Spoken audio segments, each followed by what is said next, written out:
So, hi guys, I'll teach you how to play chess. This is what the board looks like. Both sides, the bottom left corner is going to be a dark square. White's pawns are on the 2nd rank, and black's pawns are on the 7th rank.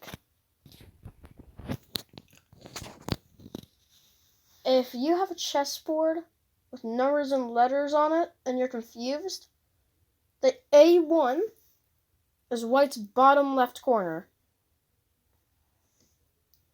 From black's perspective, A1 is the top right corner, and black's bottom left corner is H8.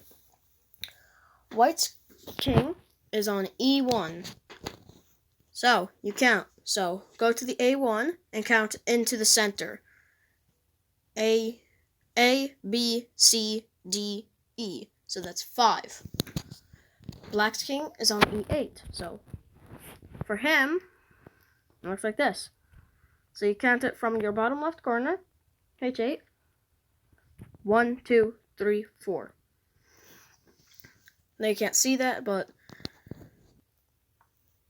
1, 2, 3, 4. Got it? White's queen is on the 1st rank on D1. So I'll just show you the piece. Black's queen is on D8, this piece.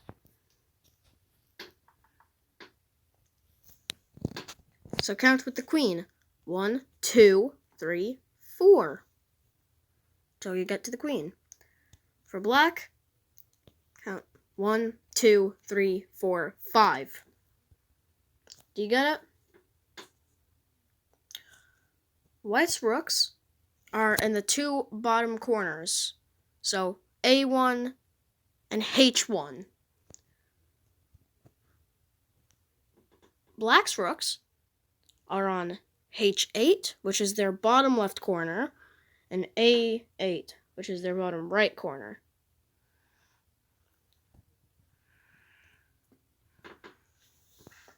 Next are the bishops. The bishops are on C1. I'll just show them to you.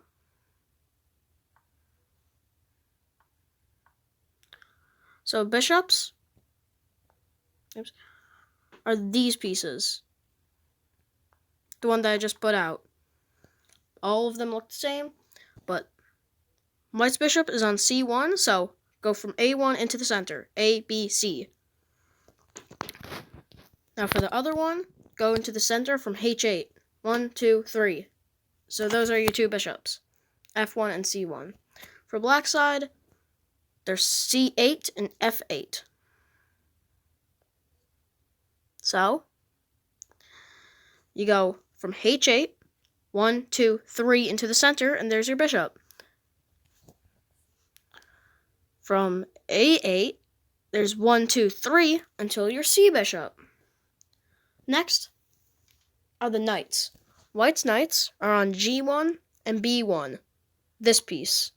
That looks like a horsey. People call them horses.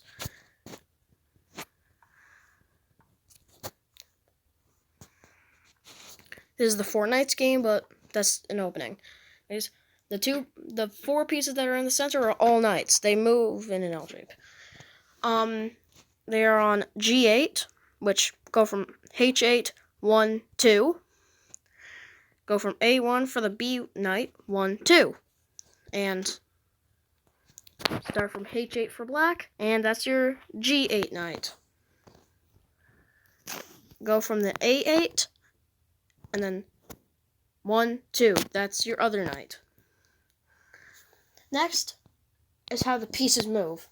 The pawns are simple. They move 1 space forward, unless they're on their first time moving. So, like that. And pawns can't capture, like, taking the pawn that's in front of the white pawn. They capture diagonally. Like that. Recap. The pawns move 1 square forward, except on their first turn moving. You can move them 2 squares forward if they're on the 2nd rank or the 7th rank. So, they can only capture diagonally like this.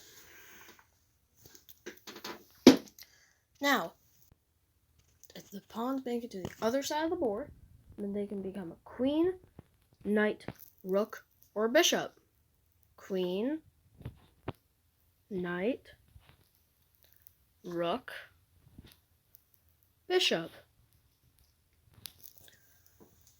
Now, the king can move in any of the 8 directions. So the king is in the center. So look at the white king. It can move in all 8 directions, but only 1 square.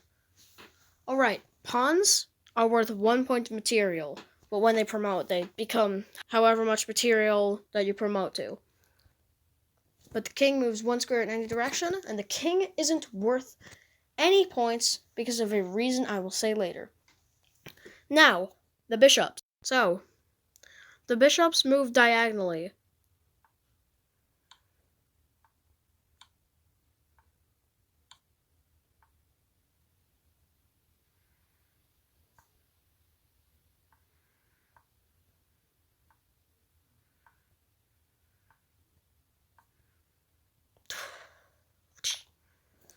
So,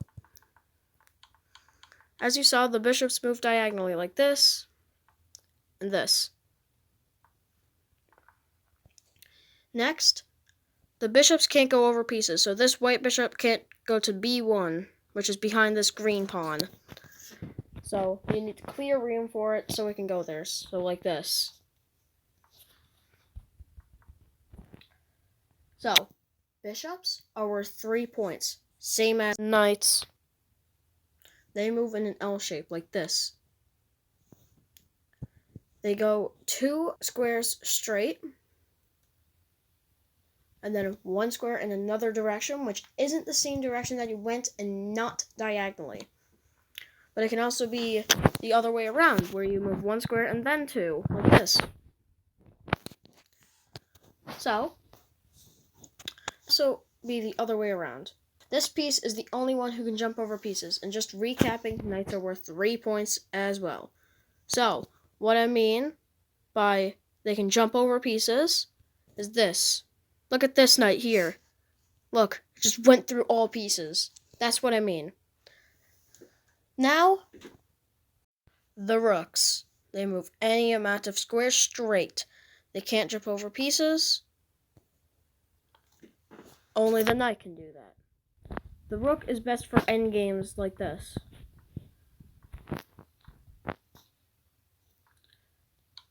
Black is in real danger because he can't capture the pawn, and here, and soon enough it's going to be mate. Rooks are best for endgames, and they can't jump over pieces. So they can go here now, but on this move, they can't. So the next one is the strongest piece, the queen. She's a mix of the rook and the bishop. She can move diagonally and straight.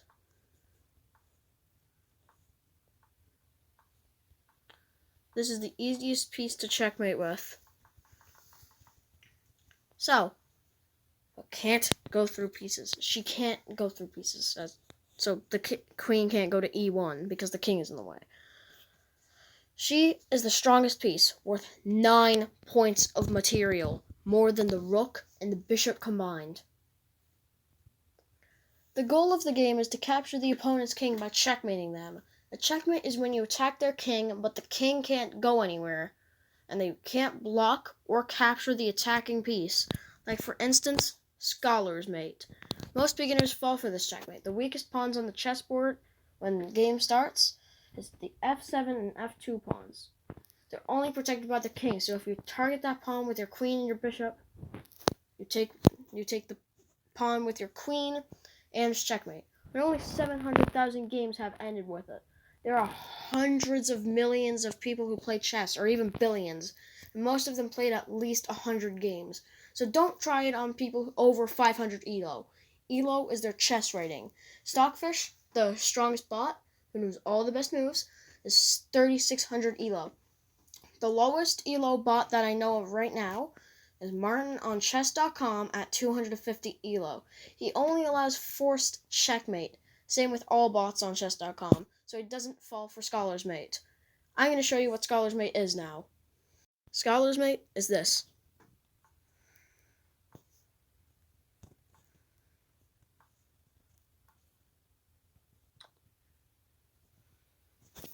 That is what scholars made us. That's all for now. Hope you learned something today. Bye, guys.